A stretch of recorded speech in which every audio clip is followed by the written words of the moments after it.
வட இந்தியாவில் இந்த 2 பண்டிகையுமே அவங்க வந்து என்ன பண்ணுறாங்கன்னா புனிதம்ன்ற பேரில் அதில் நடக்கக்கூடிய அத்துமீறல்கள் எல்லாத்தையும் மறைச்சிட்றாங்க. இதான் அரசாங்கமும் இது எங்களோட புனிதமான பண்டிகை, இதெல்லாம் நீங்கள் பேசக்கூடாது அப்படின்னு சொல்லி நம்மை போன்றவர்களை தடுக்கிறாங்க. இது வந்து தனிப்பட்ட நபர்கள், தனிப்பட்ட பெண்களுக்கு ஏற்படக்கூடிய தொல்லைகள். சரியா? இல்லை அந்த பெண்கள் அவங்க விரும்பாமையாக போயிருக்காங்க அப்படின்லாம் பேசுகிறதெல்லாம் முட்டாள்தனமான விஷயம். இது வந்து நம்ம என்ன காட்டுவாசி கும்பலா? நம்ம நாகரிகம் அடைந்து விட்டோம்னு சொல்கிறோம், 21ஆம் நூற்றாண்டில் இருக்கோம்னு சொல்கிறோம். 26ஆம் நூற்றாண்டில் இப்படி தான் நாங்கள் எல்லாம் டார்ச்சர் பண்ணுவோம், இதெல்லாம் எங்களோட பாரம்பரியம், எங்களோட கலாச்சாரம் அப்படின்னு சொல்லிட்டு இருந்தால் இதை விட பைத்தியக்காரத்தனம் எதுவுமே கிடையாது. ஸோ மொத்தத்தில் பார்த்தீங்கன்னா எந்த ஊர்லேயோ ஏதோ இருந்த ஒரு கதையை கொண்டாந்து இந்த ஊரில் ஒரு கதையை சேர்த்து, வேற எங்கேயோ இருந்த ஒரு விஷயத்தை கொண்டு போய் இன்னொரு கதையை உருவாக்கி, அந்த கதையாவது ஒரு நல்ல கதையான்னு பார்த்தா அது கன்றாவியான கதையாக இருக்குது.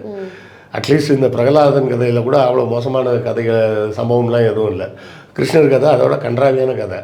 அதை சொல்லி அது புனிதம், கிருஷ்ணரே அப்படி தான் பண்ணார், அவங்க சொல்கிறது அதான் சொல்கிறாங்க. கிருஷ்ணரே கொண்டாடிய ஒரு பண்டிகை, ஹோலி பண்டிகை. ஆமாம். அப்போ அவர் கொண்டாடிய மாதிரி தான் நாங்களும் கொண்டாடுவோம்.